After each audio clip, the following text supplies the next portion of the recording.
But he's stronger than George Foreman. He's Joe Frazier, but he's faster and he's more powerful than Joe Frazier. For Mike Tyson. Welcome back to another big fight recap here on Yes, Tyson has the anticipation of a Doberman who's happened upon 210. biggest man in his career, but also the toughest. Jose Revolta withstood inconceivable version of Iron Mike the world has ever seen. Get right to it. Boxing fans will remember this era as the New Age, the land of the giants, with the large majority of 6'4", primo carnival behemoths, circus acts, whose achievements in the sport are credited strictly to their advantage in size and weight. Stewart, who were fixated on not only advantages a sizable fighter possesses, to the guys a half a foot or so shorter than them.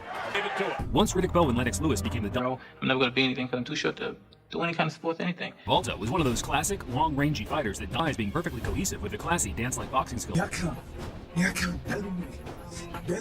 By the time Jose two-rated amateur heavyweight in the matches, David Jacko and Rick Keller in the coming year, champion James Bone Crusher Smith. Everyone outside of two of the three ringside judges felt he won with relative ease. How fighters have displayed in the past, early setbacks can either make or break it. They seem to be peaking, not only physically, but mentally. Certain he would be the man to stop Tyson. Mike Tyson hurts a guy, he puts him to sleep. At a station and give him a slow beating. Has the anticipation of a Doberman who's happened upon 210 pounds of unguarded meat. Tyson met with a hotel in Atlantic City, 1986, in attendance. Tyson's snarly grimaces were met by Revolta's death-defying viewing audience that they were. Just as expected, Tyson is right in the chest. Right hand again by Mike Tyson. There was an uppercut. A classic right power of the uppercut would have been enough to send 99 points. Good left to the chin. Acknowledging Revolta's resilience, Tyson elected for the water in the basement approach in the next few years. Left hand by Tyson.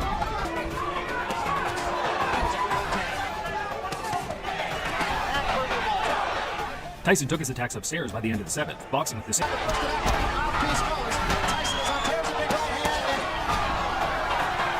There is no swing, and there's a smash. Of his decision, he wanted to entertain the fans by closing the show. Tyson knocked out Revolta in the 10th. Always, HBO's Larry Merchant was underwhelmed by his performance and grilled the aspiring champ. Well, like mental very daily. What made him? I did his mind. He was knocked down, but wasn't knocked out because he had his mind conscious of that. If you knock him out early, everybody that hard. Well, what can I say? Revolta was as tough in game as they come. In it, that there'd be even a single person who would have expected him to put up such a brave effort against a prime Mike Tyson, because after the match, his career himself as a bona fide journeyman by his mid-20s. Revolta, you just never know who will return to the ring.